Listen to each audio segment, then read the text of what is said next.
Hey guys, welcome back to the channel. Hope you're having a great day today. It's Daryl here, and today we're looking at 3 chords that'll make you look better than you are.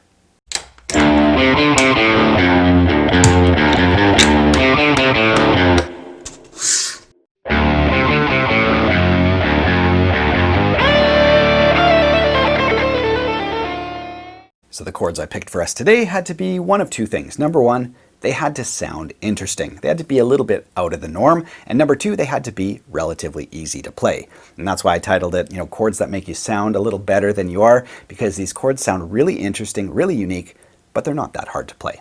The gear for today's video is this B&G stepsister guitar, and I'll be plugging this straight into my Line 6 Helix. All right, so let's kick things off with the diminished chord. Now this doesn't have to be an overly complex chord. I'm going to show you guys a super easy way to play it and how to use it, which is almost more important than how to play it.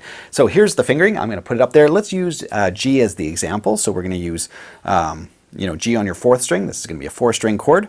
I find this is the easiest way to play the diminished. So here it is. So as I mentioned, a very distinctive sound, and it pulls really, really hard back to the root note. That's how we're going to use it, because it's got so much tension in it that it resolves super hard back to whatever root chord you're using. So that's how we're going to use it. And it is just a series of stacked minor thirds. So if you, take our root note, which is G, and if we lower it by a minor third, or a tone and a half, or raise it, those are all the exact same notes. So once you know where to start your diminished, you can actually slide it around or play it in a different voicing or inversion. So yeah, that's really interesting as well. But we're going to stick to root inversion for this example. So let's talk about how to use it. Right, so we have an easy way to play the diminished chord. Let's talk about how and where to use it. Number one, it makes a killer turnaround chord. Now a turnaround chord simply brings the progression back to the root note. So if you're playing blues in A or something like that, you'll have A, then you'll go up to maybe a D, back to A,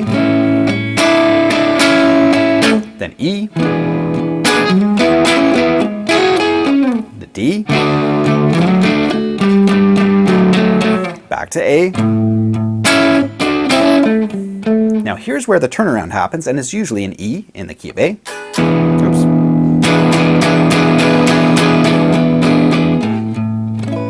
Something like that. Now, instead of using the E7, which obviously happens a bunch in that progression, and we're only really using 3 chords, we want to do something a little different. Well, what we want to do is use the G, or in this case the G sharp, pulling into the A. It pulls super hard. So what we're going to do is take that G sharp and move it to 4th string, which is on 6th fret, build our diminished. Okay, so instead of using the E7, which is very standard, that diminished adds a whole new dimension to our progression. And it pulls back to the root in 2 ways, which is much stronger than the E7. You have that G sharp to an A, that we talked about earlier, right? And you also have the 9th, which pulls very hard back to the A as well. So that diminished is just a killer turnaround chord because it pulls, like I said many times, back to that root. Okay, so that's the first way to use it. All you have to do is find a semitone down from whatever key you're in, build that diminished an octave up, and again it sounds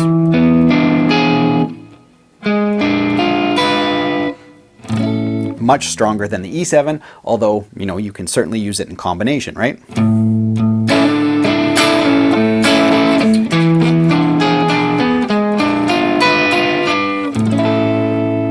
So that's number one. All right, chord number 2 that's going to make you look better than you are is the augmented chord. So I'm going to throw up a voicing here that I think is probably, one of the easiest ways to play it because it looks like an F major chord. Now, lots of us spent time growing up trying to avoid playing F. It's so hard to get that clean. But anyway, if you powered through and you know that, it's going to serve you well right here. We're going to stick in the key of A, so we're going to substitute it for an E7. So we're going to use it as a turnaround chord again, and to my ear has a slightly jazzier type sound than the diminished.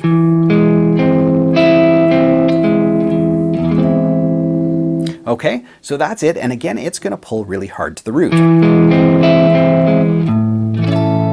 Now it sounds very different than the diminished, but you can kind of cascade them together if you wanted to do. Like I said, turnaround chords can be a series of chords or just, one chord at a time. So if you just want to, use it as a turnaround chord,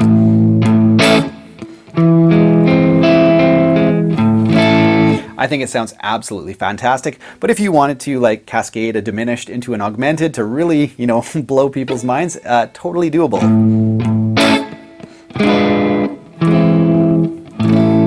Or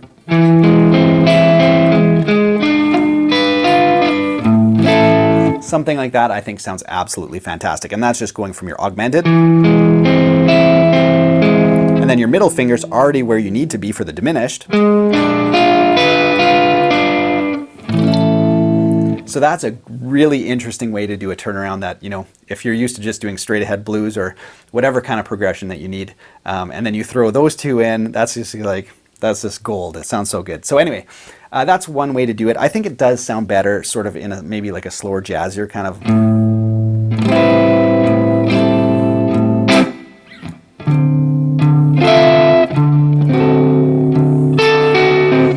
Something like that.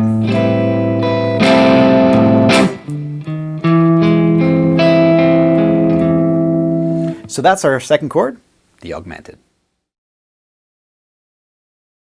All right, so we found an easy way to play our diminished chord, an augmented chord, which is just an F major shape on the inside strings.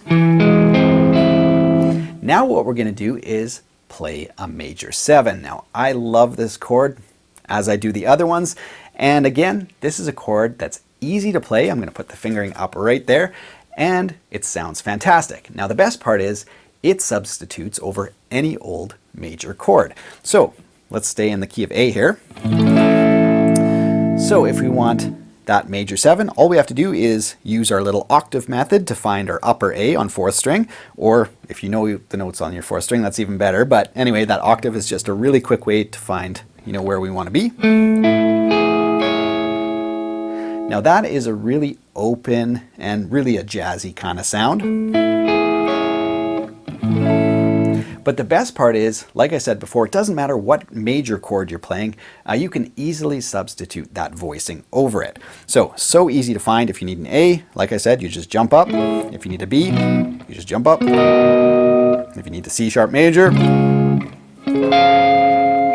So really easy to play, and I like that it's, goes to 1st string, so if you go past, you're not accidentally hitting other strings, so you can really bar these 3, or you could just play them like this, but I find it much easier just to bar my fingers.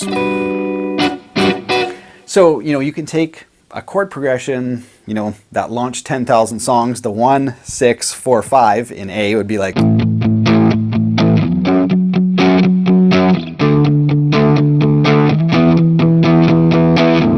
Right, we've all heard that progression many, many times. Well, if we want to instantly jazz it up, all we have to do is take our A, go to A major 7. We'll keep our F sharp minor 7 the same, or F sharp minor, and then we have D and an E. That's the chords we're playing.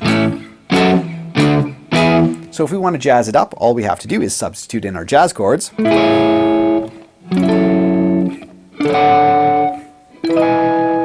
And that's literally the same chords, but substituted, and sounds so different.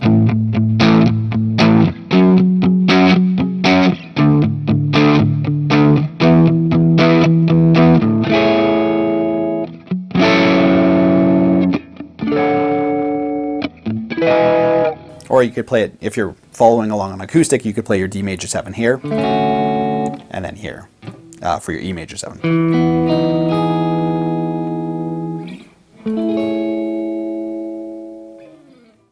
So those are my picks for chords that'll make you sound more advanced than you are. Now you don't really need to understand, the interlocking theory of why you can substitute one chord for another or how or when to use them, but it does help a bunch, especially if you want to kind of break through that, intermediate threshold into more advanced playing. Having the theory behind it is super helpful, but I did want to just pick 3, easier to play voicings that you guys, who have been playing for, 1, 2, 3 years can, instantly add into your repertoire that'll turn some heads when you play them. So I hope you guys enjoyed this lesson. If you want to support the channel, you can pick up a t-shirt in the t-shirt store or visit the tab store. All that stuff enables me to do lessons like this. So thanks so much. Hope you guys have an amazing week. Take care.